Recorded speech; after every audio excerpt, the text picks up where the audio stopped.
Zoom webinar. So it's locked down typically more so than standard meeting. Okay, very good. Good morning. Good morning. So, Hi, Dave. have you met David before, President I Moore? haven't. No, It's first a time. Oh, okay. pleasure He was one of virtually. our speakers for last seminar, Global Leadership Academy, actually. Yes, he has been gracious to support our university, our community. So David, President Moore is he couldn't come also for that seminar. So I'm happy actually, at least this time we have a chance to chat, to get to know, and thank you for you being supportive to our university through just getting my pleasure. Thank you. I've seen you out there in the community, so thank you too for what you're doing out there. So thank you. Yeah, thank you. It's great. That's Glad wonderful. to be here. And where do you live, David? Here in San Diego, Okay. North Park. So. Okay, very good. I lived in University Heights for many years, so Okay. Yeah. know the neighborhoods well. I've got to know them a lot better with this quarantine because I've been riding my bike around everywhere. Yeah. So I'm exploring all these corners of the neighborhood that I didn't even know existed Oh. on my evening, exercise bicycle rides. And so there's so many little cool neighborhoods in San Diego that you wouldn't even know unless you started to really explore and get out there. So Yeah, University Heights is beautiful. It does. There's a lot going on there, and a very big sense of community in those neighborhoods over in that area of San Diego, where people are very proud of each individual neighborhood. It has their own personality. I like it. Yeah. Yeah. And the houses too, every house is so different and has its own, there are no two houses are alike there. It's like, it's really incredible.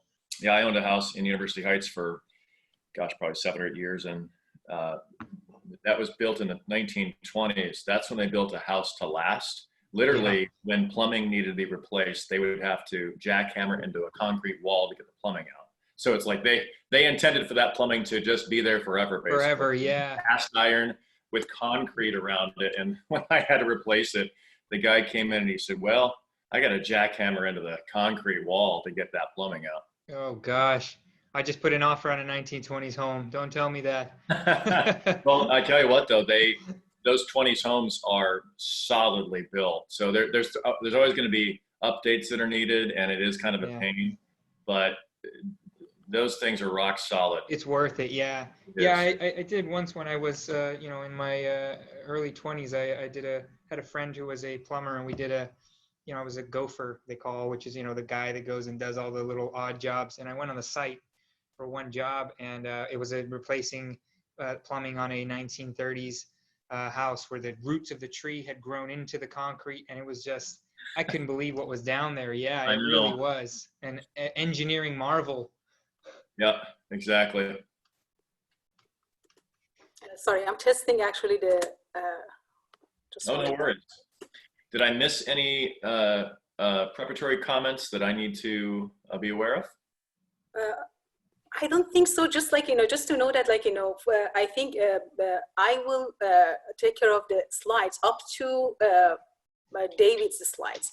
So because it takes time when we stop and share from. So if that's okay for your slide also, I will continue with, tell me next and next, and I just kind of go to the next one. And then you introduce David, and then, I stop sharing.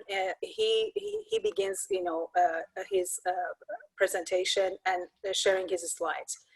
Does it sound okay to you? Or would you rather to do your slides also yourself? No, that's fine. I'll just give you a heads up on when to go. Okay. And so, David, you're gonna talk about your own biography, right? Correct? So you'll do an introduction of who you are and your background. Yeah. I have the first 5 minutes or so is talking about what I do. Basically, it's just a little bit of a background on what I do and what my organization does. So yeah, happy to. Whenever I do talks for students or universities, I always put that in there just to get off of straight away, because it can be confusing sometimes. And so, yeah, I've built that in there. Okay, very good. And it's pronounced Pasquini, right? Pasquini. Pasquini. Okay. Yeah.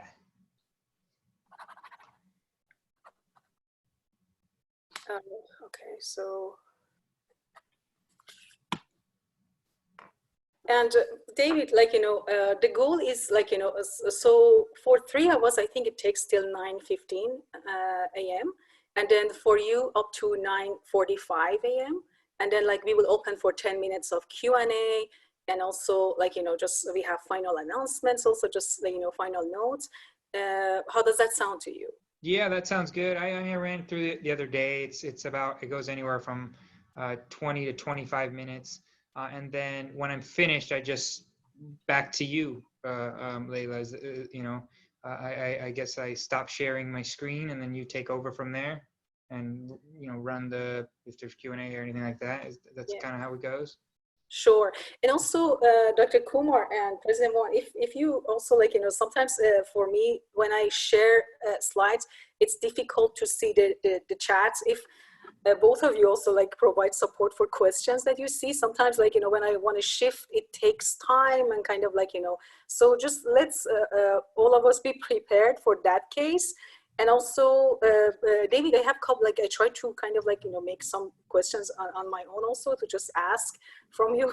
so in case we don't see any questions or like, so we try to kind of using those and just like. Okay, just don't make them too difficult. No, it's good. I'm just kidding, it's fine. I get asked all kinds of crazy cover questions. it actually in your talk, but it's going to be really more about like, your suggestion for the younger generation that they actually enter to the job market right now. Like, yeah. So it's going to be around that. Oh yeah. We have many graduates actually this year that like, they're entering to a job market, which is like, there's basically it's everything. There's no opportunity at this time or really limited. So it's just like, if you have any suggestion or even like, Dr. Kumar or President Wan, they might have suggestions. So it's going to be good for giving some solutions, maybe from our point of view. So it goes very smoothly, I think. Pardon? It goes very smoothly. So I'm just letting David know that it proceeds smoothly. We'll all function as a team. All right, thank you.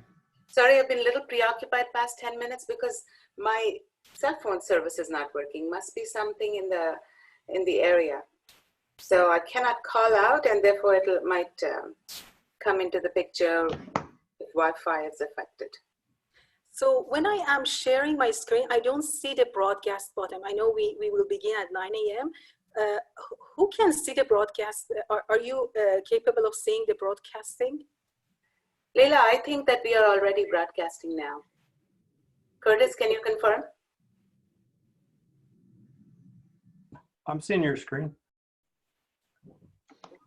No, we are not. We do have the event's recording right now. Oh, really? Yeah.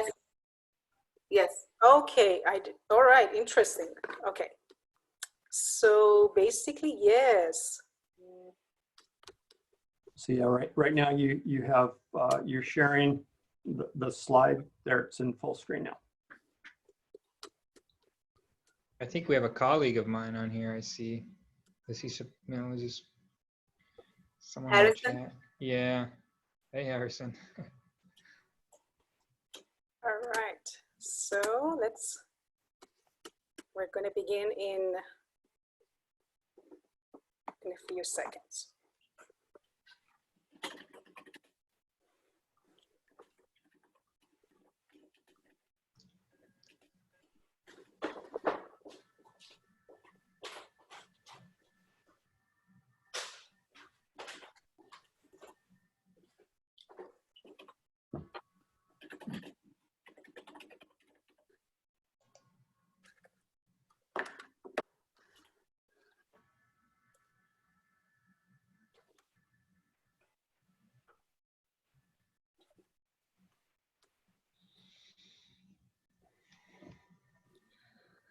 All right. Good morning, everyone. Welcome to virtual keynote. This is Leila Naderi, Director of Partnership Development at Alliant International University. Thank you for being with us, and I hope all of you and your loved ones are safe and healthy today. At Alliant International University, it's our mission to connect, educate, and empower community for positive changes in the world. And during this crisis, we want to be true to our mission, and we want to be in service to you. So we are partnering with amazing organizations, thought leaders, and experts for these webinar series and keynotes. Before I announce the agenda for today, I would like to inform you that we are recording this webinar, and the recording will be shared with you via email after this webinar so that you could share the message with your network. Also, you have the opportunity to submit your question via chat box, and after the keynote finishes, your question will be responded. So I'm happy to announce that for today, we have invited 3 amazing, thoughtful, compassionate leaders to join. And I personally admire 3 of them, not only because of the fantastic work that they do for the community, but also because of who they are and how they empower and inspire people around them. So in the beginning, Dr. Rachna Kumar, Dean of California School of Management and Leadership, will have a brief message. Then Andy Wan, President and CEO of Alliant International University, will have his opening remarks, and the topic is about authentic leadership during a global crisis. And of course, our keynote speaker, Mr. David Pasquini, United Kingdom Consul, Government and Business Affairs, he will have his keynote after that. And his topic is about fundamental leadership qualities in times of crisis. So without further ado, I would like to welcome Dr. Rachna Kumar. Thank you, Dr. Naderi. Okay, that's what I was going to refer to. So good morning to everyone, and I want to welcome everyone to today's talk, also to the 6th Annual International Conference on Leadership in Management. We hold this conference every year annually. This is the 6th one this year, and it's my pleasure to welcome you to the virtual mode of this conference this year.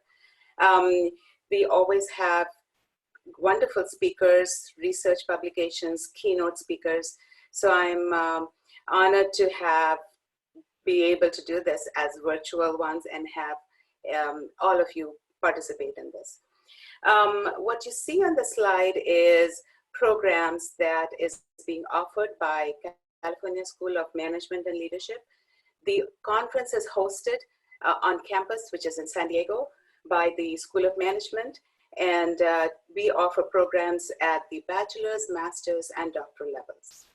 So I'm the dean for the School of Management, and wanted to take just a few minutes to give you an idea of the programs we offer before we invite President Juan to tell you about the university and some leadership information, leadership talk. We offer an MS in data analytics and another MS in information systems and technology, and an MS in healthcare and analytics. The theme and the strategy for the school is programs for the management of tech and quant areas, and these master's programs but basically align with that strategy. We also offer a BS in information systems and technology and doctoral programs at a DBA and a PhD in leadership. So our hope is that the leadership talks during the keynote and President Juan's talk will align with a lot of the topics and subjects and skills that we build within our program. And towards the end of the keynote talk today, we will come back and take any questions on the topics that you hear as well as on the programs. So with that, I will pass this on to President Juan and invite him for the next talk. Okay, good morning, everyone. Thank you for coming to the seminar today. Wanted to give you a brief background of the Alliant University system of schools. So our oldest school is about 110 years old. So we have quite a lengthy history in the state of California, nationally, and even globally. And we have the schools in front of you here on the screen that comprise Alliant. We do have a medical school called St. Luke School of Medicine that operates in downtown Mexico City, where we train over 550 future medical doctors and surgeons. We also offer continuing education for surgeons in Mexico. We have the San Francisco Law School, which is our oldest school, over 110 years old. We've got the California School of Forensic Studies. Dean Kumar just mentioned the California School of Management and Leadership, which is the co-sponsor of today's event. And two schools that this group may not be familiar with, we have the California School of Education. We credential, license, and train about 1,000 K-12 California teachers every year. So we're a top 10 provider of licensed teachers in the state of California. It's a very mission-driven topic for us because we tend to concentrate in the highest need school districts, inner cities, rural areas, districts facing the biggest budget shortfalls, and also, ironically enough, the biggest shortage of teachers and qualified teachers. And that really is part of our mission, is to supply teachers to those districts. And that's really important today because what's about to happen in the current health crisis and upcoming financial crisis is further deepening of inequity in K-12 learning. And so we view our role in our communities within the School of Education as very, very important to not let that happen. That's a really important topic to us. And finally, the California School of Professional Psychology is our largest school. We are the largest provider of licensed clinical psychologists in the entire country. And in California, about 40% of all licensed clinical psychologists, mental health workers come from the California School of Professional Psychology at Alliance. So it's a very large school for us. CSPP is celebrating 51 years this year of professional practice, clinical psychology education. And that's our group of schools. We take what we do very seriously as a mission-driven professional practice university. And what's most important to us is student learning outcomes and community connections.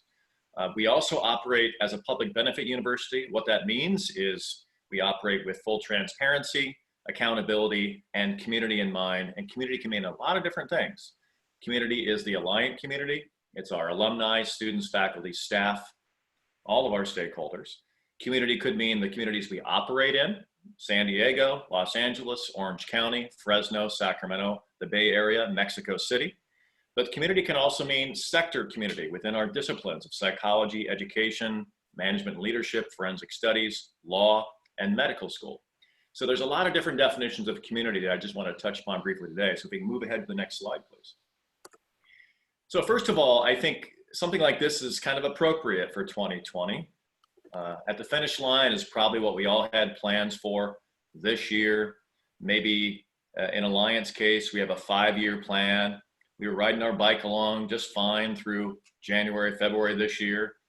And all of a sudden you got a rock pit, maybe a yellow flag, maybe a red flag, and a bridge that looks a little bit rickety over that other canyon there. And then you got this pool of water you weren't expecting without a boat, and you find a boat, you build a boat, climb back up, and then you find another red flag at the top of the next hill. And then another decline, another increase, maybe a rainy day, maybe a series of rainy weeks or months, and you've got maybe a yellow flag at the top of that hill, and then you finally get to the next place. And so I think this is reality. I mean, it's always great to have a plan. It's even better to have a plan B and a plan C. And I think a responsible institution does that. And we certainly had plan B. We're developing plan C right now because I think everyone needs a few different plans on a few different scenarios. The world's best leaders right now are being very honest and transparent in answering the following question: what's next? And the truth is, nobody really knows because, you know what, we've never been through this before in modern times with today's modern economy. And even Warren Buffett said, I don't know. And that's a very honest answer. What's next to the financial crisis? I don't know is the answer. When talking to medical professionals, what's next in the health crisis? Many of them say, well, here's about 10 different routes that could be taken. And the truth is, nobody knows. However, we can still maneuver through that as leaders. And so, you know, on the left is, I think, what people think success looks like. On the right is what it really looks like as we maneuver through life together. And I always tell our team, we're somewhere in that fourth loop coming back around to the left. That's where we are today. But the good news is that that arrow that points up to the right, on the far right, is attainable. We're still going to get there. It just means it's not a perfect plan. I mean, yes, we have plans. If you were to tell me what's more important, a 100% plan and 70% execution, or maybe a plan that's 80-85% with 100% execution, I'll take the execution any day. Execution is slightly more important than the plan itself, because many institutions have strategic plans. Very few work on the execution part. They make them too complex. They're too complicated. They're too long. No one understands. They don't know what the ultimate goal is. So the most important part of any plan to success is the execution piece, and that's really what we concentrate on. So one more slide on this one. This next slide gives a little bit more detail about success back and forth. So you can see some more detail here on this plan, right? So you've got what people think that looks like, and then over on the right, what happens in between the starting point and end point.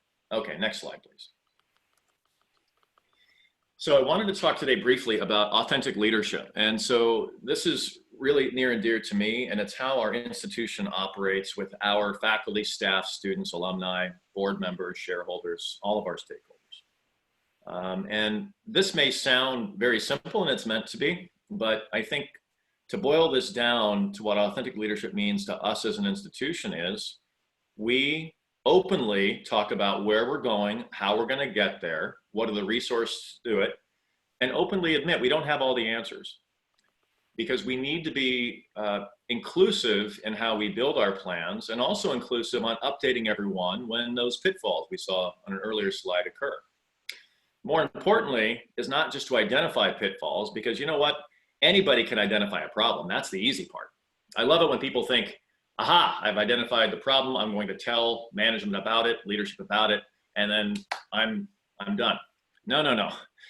If you bring a problem, you got to bring potential solutions. It doesn't mean that's the right solution, but it means it gets the conversation started.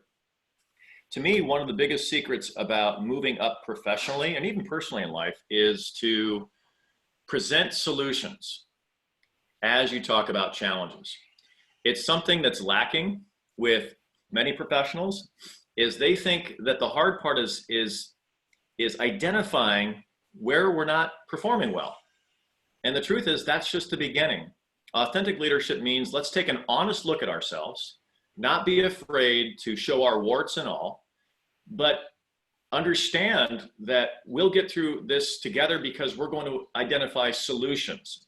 So you bring a challenge, you bring a potential solution, and then you invite 5, 6, 7 people from different backgrounds, different groups. Bring a very diverse group together with different perspectives in your organization to help solve that problem. Authentic leadership also means you're very transparent with questions from anybody, whether it's a part-time front desk person to a student, to an alumnus, to a board member.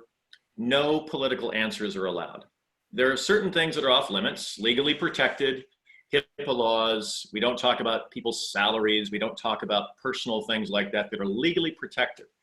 But to us, every question is on limits. And that means that if someone asks me, how much money do we spend on marketing per year? I don't hem-haw around and try to give an evasive answer like a politician. We just tell them the answer. And then we put it in context for them and then follow it up with any questions. We always end our sessions with faculty and staff and students with, you know, there should never be a night where you go home, or in this case, in COVID, you walk from your den or your kitchen to your bedroom as your commute at this point in time, where you have questions or want to know, I still have pending questions about where we're going as an institution. Send us an email, we'll chat. And many of our hundreds of faculty and staff do that, even students, where we can talk about things in a very transparent way. Authentic leadership also, in closing, means authentic to who you are, not trying to be somebody else. And we see this a lot with younger leaders that are more green, maybe trying to emulate a book they read or a motivational speaker they saw on YouTube or at a conference. And really the most important thing is to dial into who you really are. And Layla mentioned this early, dial into your inner ethical self, your value system, and put that on display.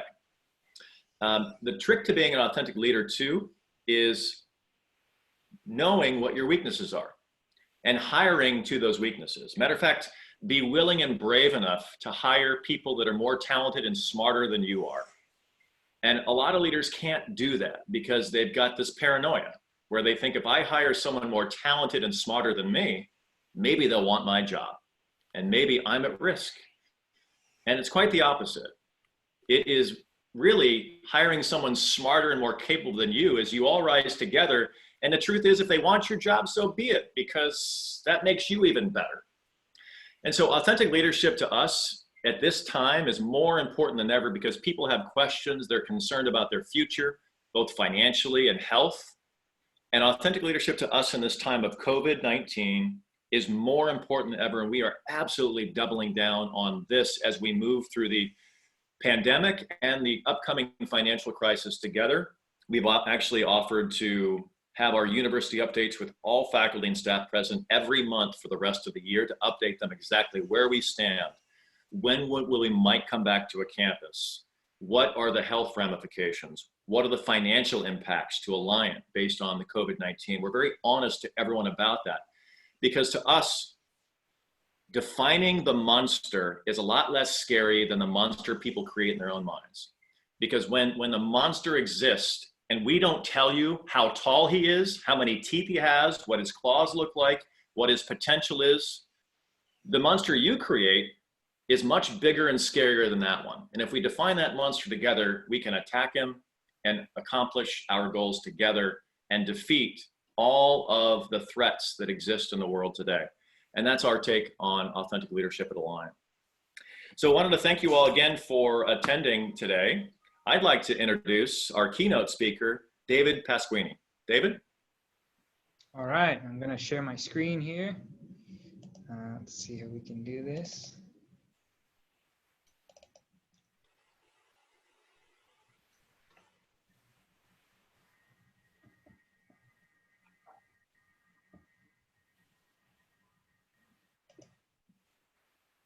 All right, everybody can see that? Good to go? Yes. All right, so thank you, everybody. Thanks for having me. Thank you for giving me the opportunity to speak here and to kick off the 6th annual conference on management and leadership practices. I salute you for doing these kind of things. It's just when I see organizations kind of being nimble and kind of braving this new world that we're in. It's a good feeling and it's good to be a part of it. So thank you for that. My name is David Pasquini. I'm the Consul for Government and Business Affairs for the UK Government Office in San Diego. And the UK Government Office in San Diego is a satellite of the British Consulate in Los Angeles, which is a satellite of the British Embassy in Washington, DC. So I'm a small part of a very large network that the British government has in the United States that is in place to foster ties between the two countries. So one of the things I get asked a lot, because my title is not very common, it's not like a very common title, is what exactly does a Consul for Government and Business Affairs do? And so I have a few slides here just to kind of kick things off, which is something that I do, when I speak to students or I do universities, because it's a bit of an icebreaker and it's a bit cheeky, but it's a good way to kind of frame what I do and kick things off. And it's basically what certain people in my life think that I do. So we'll start off with this. This is what my mom thinks that I do. She thinks I'm out there, making deals with the Prime Minister and doing all these big things, which, I may feed into that and there may be an element of that, but not quite. It would be cool, but, let her think that. That's what moms do. This is what my friends think that I do. Again, very cool. I wish it was true, but not quite. But, they can't kind of grapple around the fact that, I work for a foreign government and that I don't have a British accent. And so, again, cool, but not quite. This is the what society thinks that I do. So, again, this is what I thought that consulates did before I worked for one. I thought it was where you went if you had an issue with a passport or you needed some emergency travel documents or you're stranded in a foreign country. And while that's true, that is what consulates do. That's not what I do. So there's actually a lot more that goes on behind the scenes. But people tend to think when I say I work for a consulate immediately, the passport and, I have a cousin who's, and so and so and so. Again, not quite, but close. This is what my colleagues around the world think that I do. San Diego, for all of us who live in San Diego, it's a vacation town. So if you're in a conference, or I'm back in London, or somewhere around the world, the first things that usually come out is, I'm planning a vacation there. I went on vacation there. Let me tell you all about it. How's the weather there? You must be so lucky, et cetera, et cetera. And so there's again, we live in America's finest city, so that's true. That's great. But there's a lot more to San Diego than just the weather and to vacation. This is what I think that I do. Part of my job is to take, large amounts of information on many different things and, kind of digest them and go over that. And so, sometimes it's challenging to stay organized and to stay on top of everything. So none of these are really, true, but there's a bit, an element of truth in all of them a little bit. So what I actually do is these three things. I work with academia to help foster collaborative researchers. So I'm part of a team that, basically puts together programming to bring researchers together, to bring academics together, with the end goal of fostering collaborative research. So for example, take some researchers from the UK, take some researchers from San Diego, and design some activity where they can kind of get together and spawn those collaborations. I promote international trade between the UK and US businesses. So working with UK exporters that are looking to, access San Diego, and tap into these markets, and with US businesses that are looking to expand into the UK. And so we do a lot of stuff with business. And then we engage with local government on issues of importance to the UK and to San Diego. So a great example of this is some of you may have seen in the press right now that the UK and the US have kicked off negotiations for a free trade agreement. And so, what does that mean for San Diego? So, elected officials and leaders in San Diego, they want to know, what does that mean for my constituents? What does that mean for my businesses? And so part of our job is to communicate that to those folks and to let them know, kind of what's going on and a little bit about, the background of what's happening. So as you can imagine, my job, it covers a wide range of things. No 2 days are the same. There's never a dull moment. I spend a lot of time in research facilities and going around to different universities and seeing, classrooms and seeing students in action. I spend a lot of time with businesses, from small businesses all the way to, the very largest. Here in San Diego, about 90% of our companies are small businesses, small to medium-sized enterprises. So it focuses heavily on the smaller businesses. We only have 2 Fortune 500 companies here in San Diego, for example. So working with elected officials and politicians is also a big part of my role. So I spent a lot of time, visiting and talking with local leaders and their staff and different organizations here in San Diego. So as it should become clear, I spend most of my time in education, in the education sector, again, classrooms, labs, etc. In industry, so with companies and with innovators and with entrepreneurs, and with community leadership. And I say community leadership as opposed to just government, because there's all sorts of people around San Diego and in the UK that are leaders that aren't necessarily in government. And so we'll get into that in a little bit.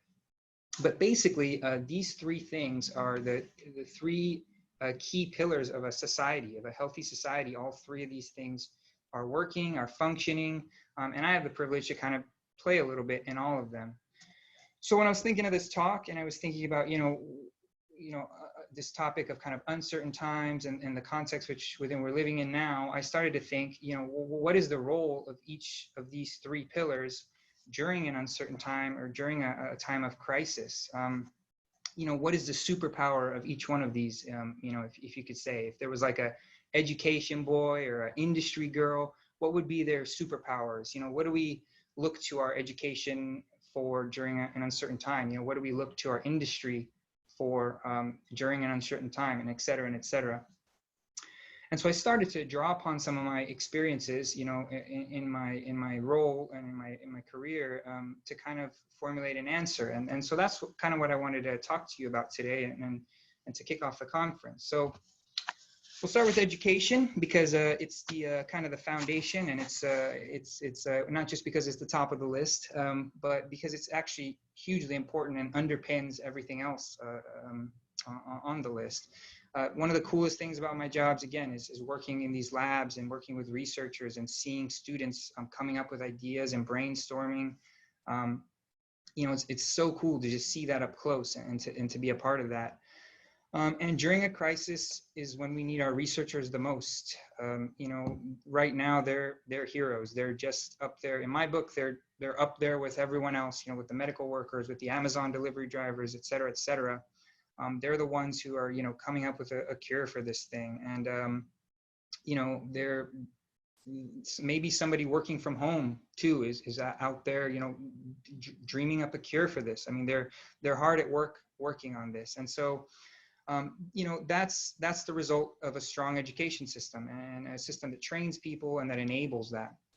So an interesting story that I came across in 1665 at the in Cambridge, a young Isaac Newton, and this was before he was Sir Isaac Newton, was quarantined at home because Cambridge was closed down, and this was at the height of the bubonic plague. And so very, you know, it's weird, you know, history almost repeating itself here, that all these years ago, you know, folks were going through the same thing. You know, he was home from his classes, and, you know, he was, I like to think he was on one of his social distancing walks through his orchard there, his apple orchard.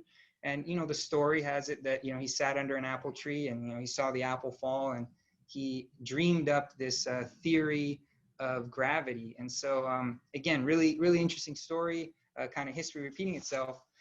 But when I think of the role of academics and researchers and the education system as a whole during a crisis or during an uncertain time, you know, I think of that imagination and that vision, you know, that kind of dreaming things up and finding solutions. It's the pillar of our society that is responsible for producing those visionaries and those visions. There's a quote from Albert Einstein that says, you know, imagination is the preview of life's coming attractions. And I love that. It's very powerful words there. But if you could, you know, sit in a movie theater and you could see whatever it is that you wanted to achieve or that you wanted to do, chances are that when you walked out of that movie theater, you might not know exactly how to do it or how to get there, but you'll probably end up getting there at some point because you have an idea of what the final product looks like. And so I think that's the superpower of the universities, and that's the superpower of our researchers and our education system. It's almost to provide that theater, to spark that curiosity, to get people to think and to see their coming attractions, and to have those visions. And I think that's so important during an uncertain time or in a period of crisis. All right, so we've concluded that vision is the superpower for our universities and our education system. So what about industry? Industry, there's no coincidence that industry is in the middle here. You know, it's kind of the backbone of all this. And again, when I say industry, I mean from the smallest little company and our smallest little innovator all the way to our big Fortune 500 manufacturing giant. You know, they're the backbone. Again, the doers. They're kind of the link between that theater and your vision. When you walk out of the theater and you say, well, how am I going to do this? You go to industry. And as I was looking at some examples, you know, all throughout history, you know, great businesses, great ideas, great products have come out of challenging times and crises. The wetsuit, for example, has a material called neoprene on there, which is a form of rubber, which, you know, goes around your neck and on your wrist. It keeps the water out. That was an innovation that came out of the Great Depression. So, you know, here the DuPont Chemical Company at the height of the Great Depression was, you know, really at a point where things looked very grim, but they said, you know what, let's find a silver lining. You know, what's the silver lining in this? Well, you know, researchers and scientists are cheap. This certain material is cheap, so let's put all our resource and time into that. And as a result, they developed this this wonder material called neoprene, which by 1939 was widespread. It was everywhere. It's in gaskets, in cars. So an example of, industry really finding a silver lining. Super glue is another one. The inventor of super glue, he had this cool idea and nobody really saw it. Nobody really was interested in this stuff. It was too sticky. It stuck on your skin. It was just, it was kind of one of those things that's like, well, nice try basically, but he didn't give up on it. He kept it in the back burner, and he stayed, with his eyes open, looking for an opportunity. And finally, when the Vietnam War came, troops ended up using super glue to as a stitch because of its properties of adhesiveness on skin. And so, great example again of somebody who just waited for the right opportunity, didn't give up, was resilient. McDonald's there's a logo we all know. How many storms has McDonald's weathered? They've been through global shocks, supply chain crisis, backlash against the quality of their food, et cetera, but to this day, McDonald's is still a big powerful industry, and again has shown its resilience and its ability to bounce back. And so what I'm seeing today, which is extremely inspiring, is that our companies are doing the same thing today. We've seen breweries. I've seen breweries here. I've seen breweries in the UK that have, repurposed their entire supply chain to be able to manufacture, gels and alcohol and supplies for the medical industry. I saw a company in Italy that was making, repurposing scuba gear. They were taking scuba gear and making a breathing apparatus out of that for hospitals. Again, really, really, out there, forward thinking. This is a shameless plug for my dry cleaners. If anybody wants, extra crispy, nice, fresh clothes, Alpine Cleaners on Broadway in the Spreckles Theater in downtown San Diego do a fantastic job. But again, a great example of a small innovator, a small business. The day after the shutdown, they called me and said, we've started a delivery service. We're making masks and we're making protective equipment for medical professionals. If you know anybody, and just really, they called me on my cell phone to tell me this. It was just really a innovative and quick response to an uncertain time and a crisis. So if I had to give industry or our SMEs or our inventors or companies a power, it would be resilience, and my parents used to love to tell me when I was a kid and I was having a weak moment to toughen up because I was born in the same hospital as Mike Tyson. And so there's a Mike Tyson quote that I love that says, everybody has a plan until they get punched in the face. It's simple, it's a little brutal, but it's true. Once things don't go as we plan, it's really all about how we respond, how you bounce back after you take that punch. And so I think the more resilient our businesses are, the more resilient our society is. And so that would be what we look for out of our industry in a time like this. I think it would be that resilience. So we've got vision, we've got resilience. Those are our two key superpowers so far. How about our final pillar here, community leadership? One of the most challenging and rewarding parts of my job is working with community leaders and elected officials in politics. I get to see how they respond firsthand to uncertain times, to crisis, to challenges. And we've certainly had our share during the past couple of years, at least in my time doing this job. I've seen one crisis really after another. We've had Brexit, at first that was starting to happen. How are we going to do that? And I watched as our leaders, really bounced back and formulated a plan, et cetera, and delivered on that. I've seen here in San Diego, we had a migrant crisis where, I was reporting on that and seeing up close, how our leaders here and in Mexico kind of responded to that. So really just kind of fascinating. Anyone who lives in California or has lived in California for a while, we have wildfires every year, big challenges for our community and for our leaders. And to see leaders step up, it's awe-inspiring. And so during this crisis as well, every day I wake up and I see something that just, amazes me. And it's just a great news story. I just saw yesterday that San Diego was donating masks, and protective gear to our neighbors in Tijuana. And tomorrow, for example, we have, I think one of our, the next keynote speaker is James Floros from the food bank. So I think, I'm looking forward to that talk because I've seen firsthand You know, what the food bank has done, you know, it's just amazing. They went from feeding 350,000 people to feeding 600,000 literally overnight, just all based on volunteer work. So, you know, at a time when it's really easy to be selfish, those kind of numbers are really, really impressive. So my hat goes off to the food bank and all organizations like that that are really, you know, making things happen. So when I think of examples like this, you know, based off what I've seen, I think the superpower here is you know, to be able to respond with the interest of the community always at heart, and with honesty and with due diligence. If you're paying attention by now, you should expect a quote, if you've noticed the pattern. But here's one that I really like by C.S. Lewis, and it says, you know, integrity is doing the right thing even when no one is watching. And so I think the final superpower here for our community leadership is courage and integrity. I think, you know, I didn't slip a fourth one in there. I'm not being cheeky. I think they go kind of hand in hand. You know, to have integrity is sometimes take courage to do the right thing, because it's not always popular, or it's not always obvious. And so I think, you know, that's what we should expect from our community leaders, you know, to do their homework, take the interest of the community, and to always do the right thing and act with integrity. So we've got our three here: vision, resilience, courage, and integrity. We've concluded that during uncertain times, during a time of crisis, you know, we can look to our universities, our researchers, our education system for vision. We can look to our industry, our innovators, you know, our businesses for resilience. And we can look to our leaders for courage and integrity. Those are the superpowers. But what about in our personal lives? You know, what about if we have a personal crisis or an uncertain time at home, as I imagine many people are during this time? Does this work? Does this formula translate?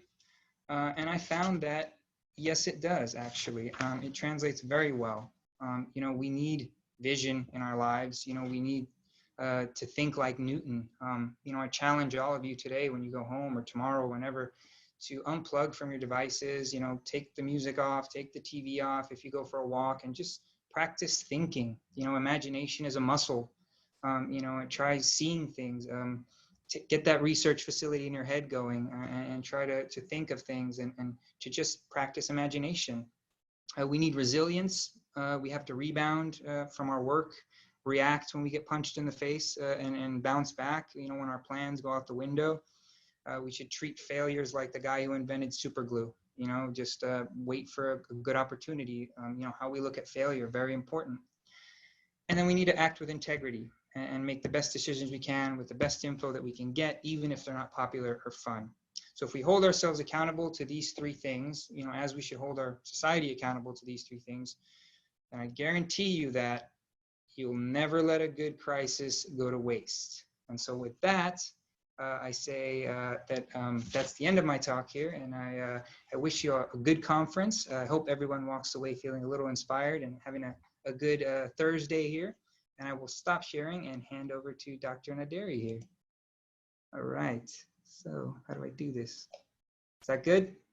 Yes, thank you, David. All right, thank you. Really appreciate, actually, the inspiring talk, and also what you mentioned about vision, resilience, courage, and integrity. It really applies to basically what we are experiencing right now. And also the many examples that actually you highlighted is just kind of like reminding us that this hasn't, like, this too shall pass. And also these are the learning moments that we could embrace it. It's not easy. It's a challenging time.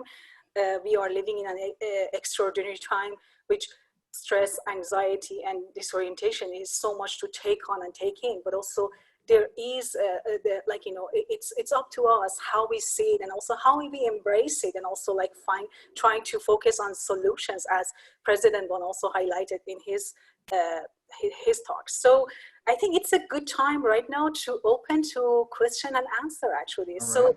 I would like to see if our audience, they have any question. Let me check I see Hilda actually has a question, and she's asking, David, your job seems very people heavy. How does this get with your personality as a person? Do you even want to see people on your off time? Good question, You know, Hilda. yeah, that's a good question, Hilda. And you know, Hilda knows very well what I do. Yeah, that's true. It is very people heavy, and it's interesting because I thought when this whole thing first hit, I was like, well, this is an opportunity to maybe pull back a little bit from all the social interactions and all the stuff that we do, and to focus on some thinking work and some catch up on things. And I thought, oh, finally I get a break, and within 2 or 3 weeks, I started to really miss the interactions with people and going to events and doing all these things, which at one point were so as Hilda said, it was like, oh my gosh, do you even want to see people anymore? It was like, yeah, I actually do. So I think it's one of those things that we take for granted. We don't really think about it. It's easy to get tired and say, oh my gosh, I don't want to talk to another person. But when it's not there, we actually really miss it. And so I do really miss that part of my job. And this is good. I'm glad that we're doing these kinds of things. But I do look forward to a day when I get to see people again and be, in a networking situation, be able to work the room a little bit. Those are the joys of the job. So yeah, it's I guess it's a double-edged sword. It's exhausting when you're doing it, and sometimes you've had enough, but it's something that you absolutely miss and want to keep doing when you don't have it. Yes, yes, it's absolutely a reminder of also things that we are taking for granted when in normal situation, and we are appreciating right now more those those things. And I see actually Dr. Wester, Aaron Wester. He has a question. What's the most common concern you are seeing during this pandemic between local and overseas distributors, organizations that want to connect? Good question. Ooh, between organizations that want to connect, yeah, that's a good question. I mean, I think it's just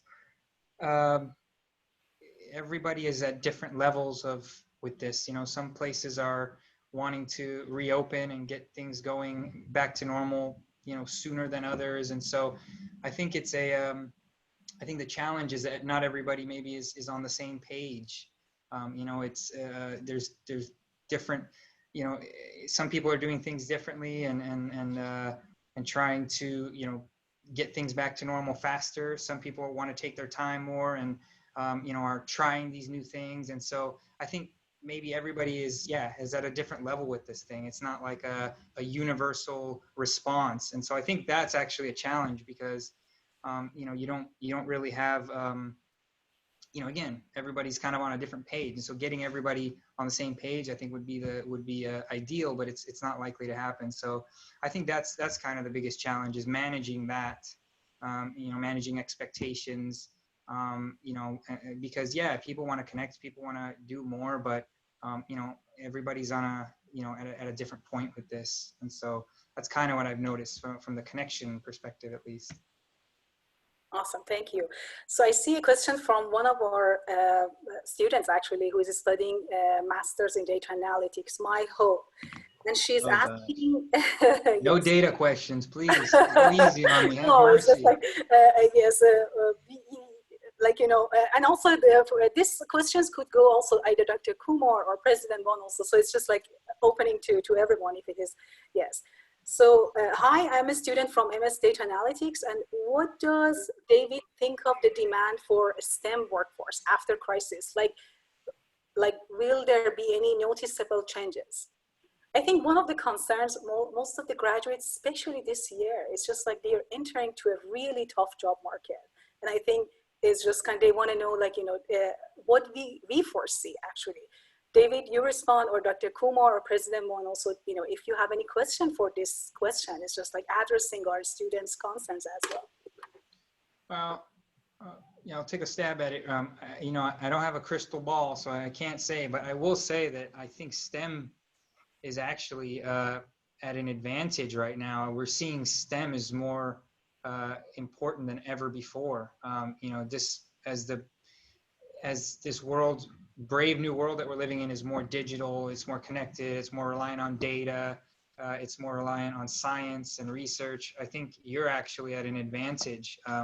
So, I mean, I would actually be encouraged if I was, looking at a STEM field right now, because it really is the future. It's one of those things that will always be there. And so, you know, and then the job market as a whole, you know, I think it's all about, you know, we saw this when people were worried about AI replacing, you know, there's this argument about AI replacing jobs, and you know, they've done so many studies that show, you know, it's not so much replacing job, it's just getting people, you know, to do new things and reskilling people. You know, I think BT in the UK had a really good apprenticeship scheme where they were taking people that were already working for the company and just reskilling them to do other things within the company and at some of these new technologies. So I think there'll always be jobs. I think during these times, the job market might be a little bit tough, but it's cyclical. I think it's always a good time, you know, go back to school. You know, that's, you could do. I remember when I was in school in 2008, the job market was really tough. So I stayed in school to weather it a little bit. And then when I got out, I had more skills and I was just ready to hit the ground running. But for STEM, I think it's good to go. And for the job market as a whole, I think, you know, I'm optimistic that it will bounce back. Yeah, and I just wanted to add, so I concur with what David is saying. You will see that in this new normal, several of the organizations that are in the tech field are actually somewhat diversifying, but also pivoting and becoming much more into the work from home, the remote digital ways of building into process control, into processes, remote digitized controls. So actually it seems like they are setting the way and the path to many more ways of digitizing work and businesses. So I think STEM areas will grow the minute we get into a little bit more steady state. Leila, you have another question in the Q&A. Yes. And I think I think the quote that David highlighted also, never let a good crisis go to waste, actually. So again, now I think three of you also touched upon, like, you know, when we have, like, when President was showing about what really people think about success or the path, it's just kind of like, and what really is about is not like, it hasn't been always, you know, the direct line to success or to achieve the goal. It, of course, at this situation is a little bit more, but it's kind of like, you know, it's just figuring out that, like, you know, yes, this is the crisis, but also how could we become more innovative, open, and also seeing solution and also being part of the solution to this crisis. I think that makes a huge impact. And this reminds me also of a quote from Rumi, actually, which I think it's very relevant. It says, "The wound is the place where light enters you." So kind of saying that this is not an easy time. It's a very challenging time for everyone in the world in different levels, whether you're working, studying, you know, parents or family. It's just kind of like seeing, like, you know, how we could enter that light within our existence, and also like using it to kind of like, you know, embracing it and just like, you know, just thrive from that level. So I want to see if there is any. Is there any? Okay, yes, I can see a question from Helene, if I am actually pronouncing his or her name correct. On the last slide, it says, "Never let a good crisis go to waste." What would be your advice during this pandemic, and what do you think your work would look like in the aftermath? Well, my advice, I might have a lot of advice, I guess. My advice for everybody, yeah, never let a good crisis go to waste. I think there's a silver lining to everything. I mean, everywhere where there's, you know, there's a crisis or something is bad, there's a good side to it too. And so just to kind of look for those good sides and to look for those positives, you know, make something new. You know, this actually, a lot of people are saying that this is you know, most of the media and what we see on the news is always focusing on the bad and what's, you know, the things that are going wrong with this and the economy and all these things. But actually, you know, I saw saw a talk the other day, and the guy solely focused on the good, and that this is really an opportunity to reimagine the way we do business, to reimagine the way we interact, to reimagine a lot of things. You know, these big shifts in our society, they often really fundamentally change the way we do things. And then when we look back at them in hindsight, we're like, well, we're glad that happened because now we do this, this, this. And so try to, use your imagination to think about, what can come out of this and what new ways you can, take advantage of this. Never let a good crisis go to waste. What I think my job will look like after this, well, again, I think that is, I think diplomacy is one of those things that's always changing. And I think actually this is a good thing for diplomats and for diplomacy because we're learning to be more nimble and to react to things faster. We've had to do things that, we haven't done in a long time. And now all of a sudden we have to shake the rust off and, get back into crisis mode and to deal with these things. And so I think actually that it'll make our organization and the work that we do more nimble, more reactive, quicker to react, closer to the people that we're serving.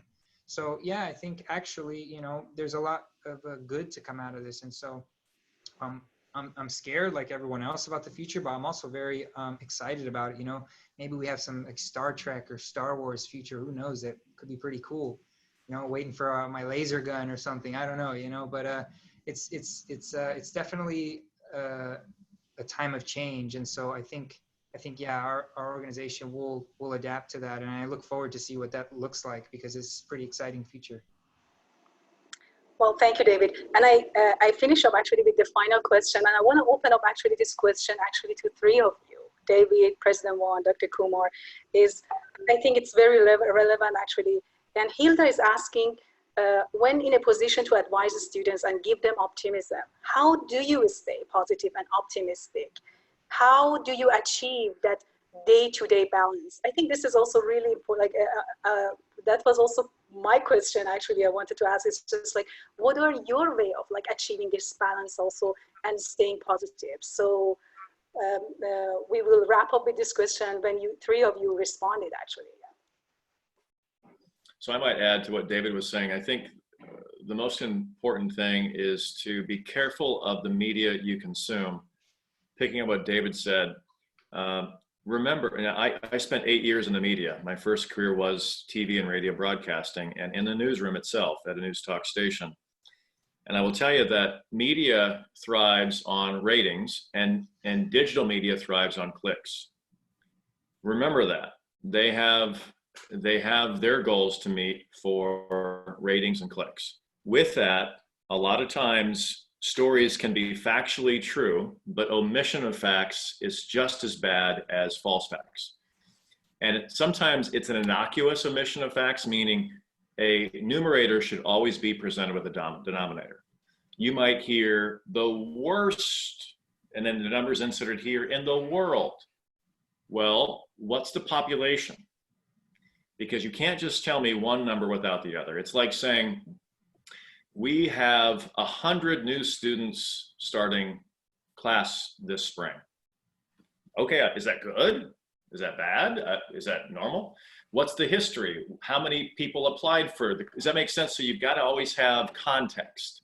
What the media does today, and even mainstream, even left and right media, they will present you numerators. You always have to ask for the denominator. What percent of the population was infected? What percent recovered? What is the mortality rate? Percents. And putting it in context is a lot more important than just giving you one number. So one number news stories can create a lot of clicks and ratings and scare people. And I'm not diminishing the crisis. It is a severe crisis. There's no doubt about it. All I'm saying is you've got to be careful when facts are presented to you. You've got to do a little bit more digging on your own and look for more reputable sites, not just news sites, but also trusted sites that give you all of the facts, and then you come to your own conclusions. Never let someone tell you, whether it's an author, a video, or a news station, tell you how you should think. You gather the facts and come to your own conclusions. And that's probably the most important part of the way we stay optimistic, is we acknowledge the bad news when it's bad, but again, focus on solutions. We can all go running for the hills because the news is bad. Instead, embrace it and say, great, we're going to conquer this, and here's what we're going to do it step by step. And look to your friends and colleagues and family members, whether it's personal or professional crises, to help pull in ideas to help solve it and focus on the solutions. And again, that's how we stay optimistic. Thank you. David or Dr. Kumar, any of you have the final note? Dr. Kumar, you want to go for the, I'll go Well, after. I'll keep it short so that David, you can build on that. I want to finish with you. So absolutely, I would echo what President Ron said. Focus on solutions, opportunities, and people, because you have people around you, those who you trust, those who you admire, those who you respect, who are doing things to and helping you look towards the future. I think if you look at opportunities, solutions, future, and people, don't forget the people, even though you may be in your home, working from home, any which way you can connect with those people who are going to give you that positivity and solution focused opportunities. David, to you. Yeah, I agree. I'm with both of you. I think that's spot on. Just, you know, obviously try to have some sort of one thing I found was as helpful is to try to have some sort of routine every day where, you know, you have times where you disconnect and you unplug from all that. And as I said earlier, just try to think and just have some downtime, just away from all the gadgets and all the stuff to just, you know, enjoy, you know, the simple stuff. Lean on your loved ones. Obviously that's huge. You know, that's another way to stay positive, you know, draw energy from them. And then, you know, this is something that Hilda knows very well about, you know, the community service, you know, try to do something where you can find a way to give back to your community in a time like this. And I think those three things together, I think, you know, you get through anything really. So there you go. Thank you. Well, I really want to appreciate three of you for sharing your insights with us. Thank you, David, especially to you because your dedication actually to our university, helping our community as well. So we just like, you know, with that being said, we are going to wrap it up. Actually, I have a couple of announcements, really exciting news. I know David also highlighted something about community leadership, and also like, you know, he highlighted about San Diego Food Bank actually, and some of the organizations that they are doing a fantastic job right now in this time of crisis. We are really happy and delighted that tomorrow actually at 1 p.m. Pacific time, Mr. James Flores, CEO and President of San Diego Food Bank, will join us as a keynote actually for the conference, California School of Management and Leadership. And he will share his insight about how you can build an organization that thrives in times of adversity. So please, join us. And I asked my colleague to send the link to you if you can see in the chat box. And of course, this is for tomorrow. And we will have also another webinar for those of you who are interested about our programs and thinking about your you know, the advancement in your career, or like, you know, in this situation, you want to learn new skills, especially within the field of technology, managing technology and data, which is very relevant to what's happening right now. And it's just preparing yourselves for not only the jobs of today, but also future jobs. So we will have also CSML virtual open house to provide you information about those programs on May 27, 2 p.m. Pacific time. So without further ado, I just want to say thank you to each and every one of you who joined. I added my contact info here, my email, my phone number. If you're interested about our programs or partnership with us for our webinar series, please feel free to reach out to me, and I would be more than happy to provide information for you one-on-one and also additional. So with that being said, thank you everyone. And also I hope to see you tomorrow at 1 p.m. With the next keynote with Mr. James Flores, CEO of San Diego Food Bank. Thank you and have a wonderful day. Thank you. Thank you, David. Bye. And Thank you all. Thank you.